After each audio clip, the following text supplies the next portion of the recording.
Welcome to Civil and Technology YouTube channel.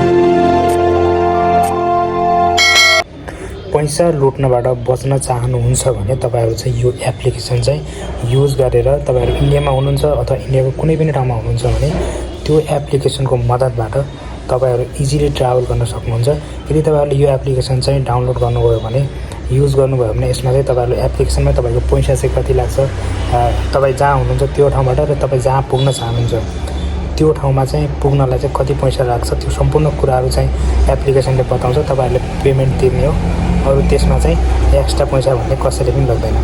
अब त्यो process तपाईहरु चाहिँ त्यो प्रोसेसबाट चाहिँ ट्राभल गर्न चाहनुहुन्छ इन्डिया भित्रै हुनुहुन्छ अथवा इन्डियाको कुनै शहरमा हुनुहुन्छ शहरको गल्ली गल्ली अथवा कुनै चोक कुनै घुम्ने ठाउँमा जान चाहनुहुन्छ भने तपाईहरुलाई चाहिँ यो एप्लिकेसन एकदमै बेस्ट रहन्छ हैन। अटो तपाईहरु घरमै बसेर अनलाइन बुक गर्न सक्नुहुन्छ अथवा क्याश पेमेन्ट गरेर पनि तपाईहरु बुक गर्न सक्नुहुन्छ। र बाँकी लागेको भिडियोबाट म तपाईहरुलाई सम्पूर्ण डिटेलहरु भिडियोमा बताउँछु है त।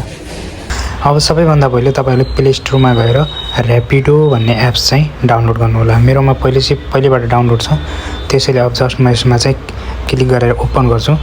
र्यापिडो एप्स तपाईले चाहिँ डाउनलोड गरिसकेपछि यसलाई चाहिँ मोबाइल नम्बर हालेर जस्ट लगइन गर्नु होला। मोबाइल नम्बरबाट चाहिँ एउटा कोड दिन्छ कोडबाट इजिली चाहिँ यो चाहिँ लगइन भइसक्छ हैन। अब लगइन भइसकेपछि तपाईहरुले यस्तो प्रकारको इन्टरफेस देखाउँछ हैन। यस्तो प्रकारको इन्टरफेस देखिसकेपछि तपाईहरु यहाँ तल देख्नुहुन्छ सक्नुहुन्छ यहाँनिर दिएको छ एक्सप्लोरमा भ्यू अल भन्ने छ। यस भ्यू अलमा क्लिक गर्नु होला। भ्यू अलमा क्लिक गरिसकेपछि अल सर्भिसेस तपाईहरु चाहिँ केबाट जान चाहनुहुन्छ यो सम्पूर्ण गाडीहरु तर देखाउँछ।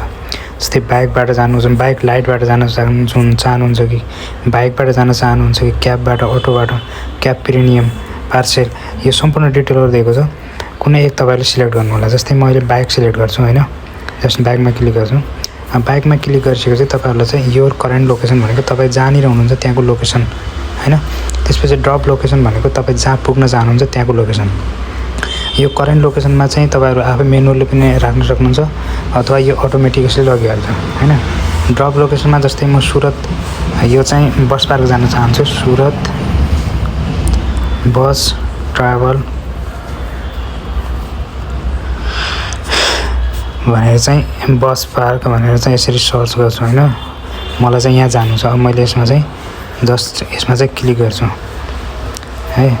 यसमा क्लिक गरिसकेपछि अब लोकेसन मागिरहेको छ यसलाई चाहिँ एलो गरिदिनु होला हैन। अब एलो गरिसकेपछि तपाईहरु यहाँनिर हेर्न सक्नुहुन्छ म चाहिँ अहिले यहाँनिर छु है। मलाई चाहिँ यो चाहिँ बस पार्क यहाँनिर जानु छ भनेपछि मैले बाइक सिलेक्ट गरेको थिएँ। अब मेरो नजिक जति पनि बाइकहरु छ त्यो चाहिँ सो गर्छ यहाँनिर। जस्तै हेर्नुस् म यहाँनिर छु यहाँनिर 4 वटा बाइक छ यहाँनिर 3 वटा बाइक छ यहाँनिर एउटा बाइक छ हैन। यसैगरी तपाईको नजिक भएको बाइकहरु यहाँ चाहिँ सो गर्छ र तपाईहरु यहाँ हेर्न सक्नुहुन्छ मैले बाइक सिलेक्ट गरेको छु। यसले यहाँदेखि त्यहाँसम्म जानलाई 38 रुपैयाँ लाग्छ भनेर भनेछ। तपाईहरु चाहिँ यो 38 रुपैयाँ भन्दा 1 रुपैयाँ पनि तलमाथि लिन्न हैन। त्यसपछि तपाईले अटो सिलेक्ट गर्नुभयो भने 120 रुपैयाँ छ। त्यसपछि क्याब सिलेक्ट गर्नुभयो भने 169 रुपैयाँ छ। भनेपछि तपाईहरु मैले अहिले चाहिँ बसबाट जान चाहन्छु त्यही भएर म चाहिँ के रे बाइकबाट जान चाहन्छु। मैले बाइक सिलेक्ट गरेको छु हैन। अब जस्तै बाइक सिलेक्ट गरिसकेपछि अब चाहिँ तल बुक नाउ बुक बाइक भनेको छ। जस्ट बुक बाइकमा क्लिक गर्नु होला। त्यसपछि कन्टिन्यू विथ राइड अथवा रिचार्ज एन्ड बुक भनेको छ।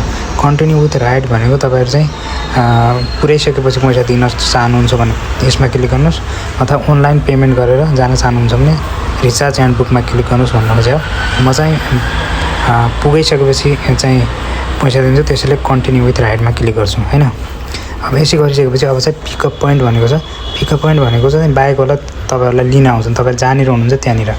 भनेपछि म चाहिँ अहिले मेरो जुन चाहिँ लोकेसन छ त्यहीँनिर छु हैन। अब यसलाई म्यापलाई यसले हातले सराएर जहाँनिर आफ्नो लोकेसन छ त्यहीँनिर यो पिकअप पोइन्टलाई छोडिदिनु होला। जस्तै मैले यहाँनिर छोडिदिएँ। अब यहाँनिर छोडिदिएपछि यहाँनिरको लोकेसन लिन्छ यसले। लिइसकेपछि अब कन्फर्म पिकअपमा चाहिँ क्लिक गरिदिनुस् हैन। कन्फर्म पिकअप गरिसकेपछि अब हेर्न सक्नुहुन्छ माथि नोटिफिकेसन पनि आउँछ हैन। अब यो पिकअप पोइन्ट कन्फर्म गरिसकेपछि तपाईहरुले चाहिँ यो पिकअप पोइन्टमा चाहिँ जो चाहिँ लिने मान्छे त्यो चाहिँ आउँछ के। अब जस्तै यहाँ हेर्न सक्नुहुन्छ यहाँनिर चाहिँ पिकअप पोइन्टमा मैले कन्फर्म गर्दिएँ। अब चाहिँ यहाँ यस्तो प्रकारको आई एम अन वे भन्ने यो चाहिँ क्याप्टेन देव भन्नेले चाहिँ मलाई मेसेज गरिसकेको म चाहिँ छोडिदिन्छु भनेर हैन आइहाल्छन् कि मान्छेहरु। त्यसपछि अब हेर्न सक्नुहुन्छ उसले चाहिँ त्यहाँसम्म चाहिँ यो यतिमा चाहिँ एउटा मान्छे मिलिसकेको छ। एकदम एक्सेप्ट गर्यो भने चाहिँ तपाईहरु यहाँ सम्पूर्ण डिटेलहरु देखाउँछ है। यहाँनिर चाहिँ हेर्न सक्नुहुन्छ यहाँनिर फोनको सिम्बल दिएको छ यहाँनिर डाइरेक्ट कल गर्न सक्नुहुन्छ मलाई यहाँनिर म यहाँनिर छु लिन आउनु भनेर यहाँनिर क्लिक गर्न सक्नुहुन्छ अथवा यहाँ मेसेज दिएको छ मेसेज पनि गर्न सक्नुहुन्छ हैन त्यसपछि यहाँबाट चाहिँ 860 मिटर चाहिँ टाढा छ हैन यहाँ हेर्न सक्नुहुन्छ तपाईहरु लोकेसन यसरी जुम गर्नुभयो भने यो चाहिँ यतै आइरा हुन्छ कहाँ पहुँच्यो हैन यो सम्पूर्ण डिटेलहरु देखाउँछ यहाँनिरबाट चाहिँ म चाहिँ यहाँनिर छु उ चाहिँ मलाई पिकअप गर्न आउँछ त्यसपछि त्यहाँ छोडिदिन्छ भनेपछि हेर्न सक्नुहुन्छ यो आइराछ यताबाट हैन बिस्तारै बिस्तारै आइराछ हेर्न सक्नुहुन्छ यो रोडमा चलिरहेको नि बिस्तारै बिस्तारै यसरी आइराछ अब म चाहिँ अहिले जान जस्ट फर भिडियोको लागि हो हैन त्यही भएर म यो चाहिँ क्यान्सल गरिदिन्छु जस्ट क्यान्सल गर्नु पर्यो भने चाहिँ तपाईले ट्रिप डिटेलमा गएर जस्ट चाहिँ क्यान्सल भन्ने हुन्छ त्यसमा चाहिँ क्यान्सल गरिदिनु होला अहिले मैले चाहिँ जस्ट चाहिँ भिडियोको लागि बनाइराखेँ अब यसरी चाहिँ तपाईहरु बुक गर्न सक्नुहुन्छ यो चाहिँ मलाई लिन आइराछ हैन अहिले अब यता लिन आइसकेपछि तपाईहरु जुन तपाईले लोकेसन भन्नुहुन्छ त्यहाँ छोडिदिन्छ अनि चाहिँ यसले पैसा लाग्छ अहिले जस्तै म चाहिँ ट्रिप डिटेल्समा गएर चाहिँ यो क्यान्सल गरिदिन्छु हैन चेन्ज प्लान भनेर कुनै पनि एउटा लोकेसनमा सेभ गरेर क्यान्सल गरिदिन्छु यसलाई क्यान्सलड यसरी चाहिँ तपाईहरु चाहिँ इन्डिया भित्र हुनुहुन्छ अथवा चाहिँ कुनै सिटीमा हुनुहुन्छ भने एक ठाउँबाट अर्को ठाउँमा घुम्न चाहनुहुन्छ भने चाहिँ तपाईहरु चाहिँ यसरी यो एप्सको माध्यमबाट चाहिँ घुम्न सक्नुहुन्छ भिडियो चाहिँ मन पर्यो भने च्यानललाई लाइक शेयर एन्ड सब्स्क्राइब गरिदिनु होला थ्यांक्स फर वाचिङ है त Thanks for watching.